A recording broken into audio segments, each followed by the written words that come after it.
beda kelas bos. Soal gaji Gubernur Ganjar dan Anies, mana yang lebih peduli rakyat, ditulis oleh Nafis Siwar di siwar.com.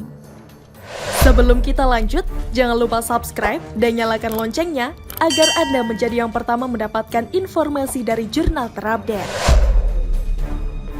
Selama ini penulis sering menghabiskan kuota internet dengan menonton video untuk hiburan, tapi rusak dengan banyaknya video narasi oleh buzzer Anies Baswedan. Harus diakui Anies Baswedan memang paling pintar omong. Mantan atasan Anies Baswedan sendiri loh yang mengatakan. Muhammad Sobari, budayawan yang pernah jadi atasan Anies Baswedan, mengatakan jika Anies itu pintar omong, nol besar.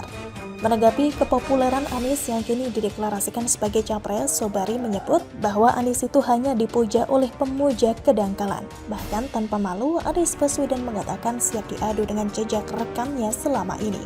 Coba saja perhatikan jejak rekam Anies Baswedan di Jakarta ini. Rakyat jadi makin heran kenapa ICW yang katanya paling getol lawan korupsi, tapi diam dengan banyaknya kelebihan bayar di masa Anies Baswedan di Jakarta.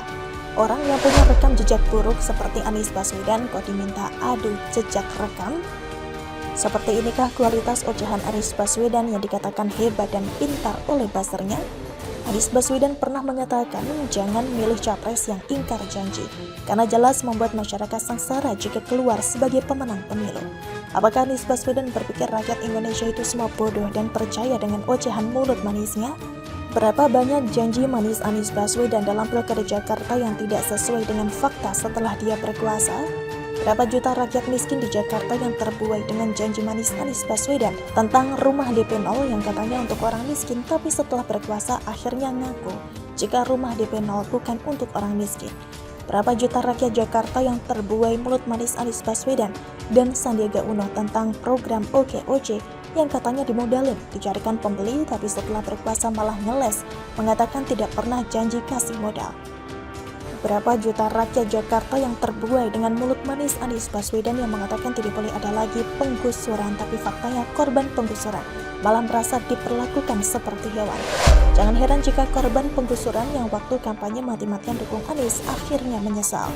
Lalu berapa juta nelayan di Jakarta yang terbuai mulut manis Anies Baswedan yang tolak reklamasi saat kampanye, tapi akhirnya Anies malah terbitkan izin reklamasi perluasan Ancol. Yang lebih parahnya lagi, Anies mengatakan tolak reklamasi untuk mencegah banjir, tapi setelah berkuasa Anies ngeles reklamasi Ancol untuk melindungi warga dari banjir. Terbukti omongannya sendiri bertolak belakang. Semua janji manis mulut Anies Baswedan yang tidak sesuai fakta bisa dilihat di video berikut ini. Belum lagi mulut manis Anies Baswedan pakai istilah naturalisasi sungai dan debat dengan Menteri PUPR Pak Basuki. Dan akhirnya semua ucapan mulut manis Anies Baswedan keluar-keluar naturalisasi sungai hanya omong kosong karena program normalisasi sungai mandek selama 5 tahun pemerintahan Anies di Jakarta. Dari kasus di atas, rakyat seharusnya sudah sadar apakah pantas Anies Baswedan yang mewarisi proyek mangkrak di Jakarta malah mau jadi presiden di Indonesia. Urus Jakarta saja tidak becus tapi mau urus Indonesia.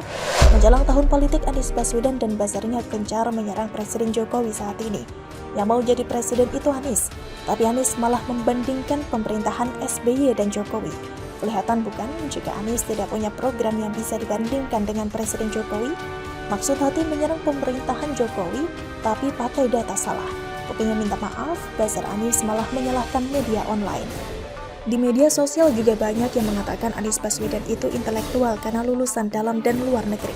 Apakah rakyat awam percaya jika Anies Baswedan itu intelektual setelah melihat video ocehannya berikut ini?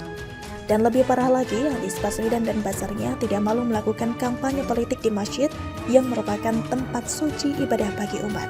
Bukankah ini penistaan agama karena sudah mengotori tempat ibadah suci dengan politik duniawi?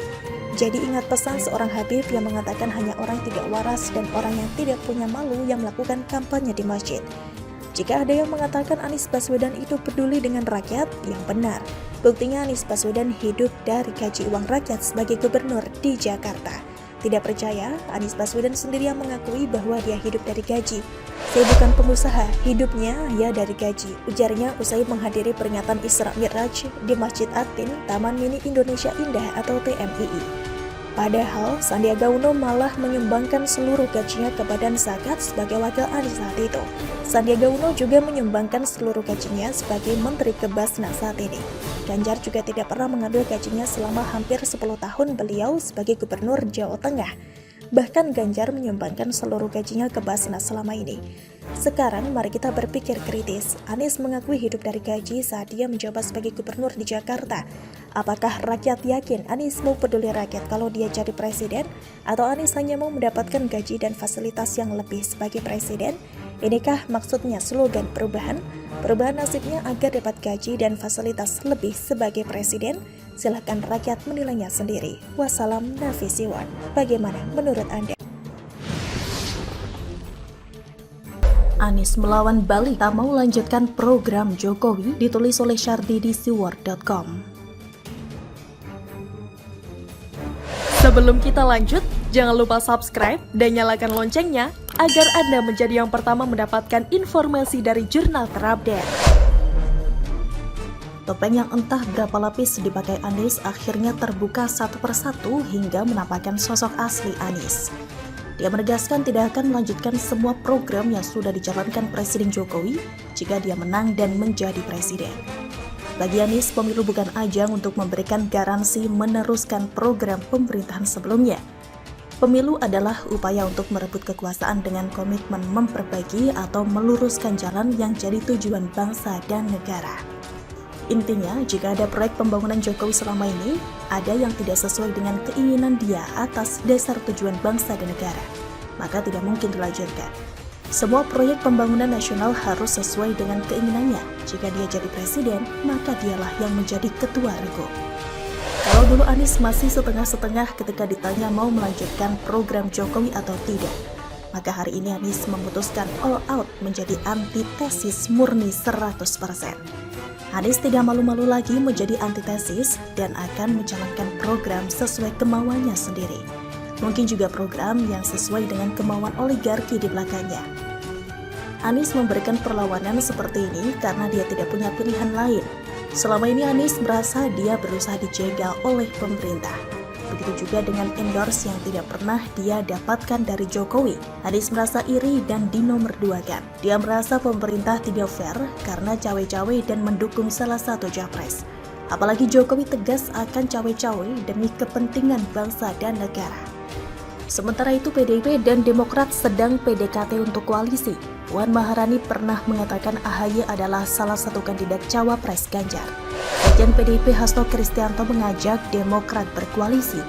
Ketika ada sebagian orang yang merasa ini adalah wacana yang tidak serius, muncul kabar kalau Puan akan bertemu dengan AHY untuk membahas soal cawapres Ganjar. Bahkan SBY tidak malu mengatakan kalau rencana pertemuan PDIP dan Demokrat akan membawa manfaat. AHY sudah menerima ajakan dari Puan untuk bertemu. SBY mengatakan Demokrat siap untuk bertemu dan berdialog dengan PDIP. Pertemuan yang didasari oleh niat baik untuk membahas masa depan bangsa pasti akan membawa kebaikan. Begitulah kata SBY. Adi Arief juga bilang pertemuan antara PDIP dan Demokrat akan jadi simbol hubungan baru antara keduanya.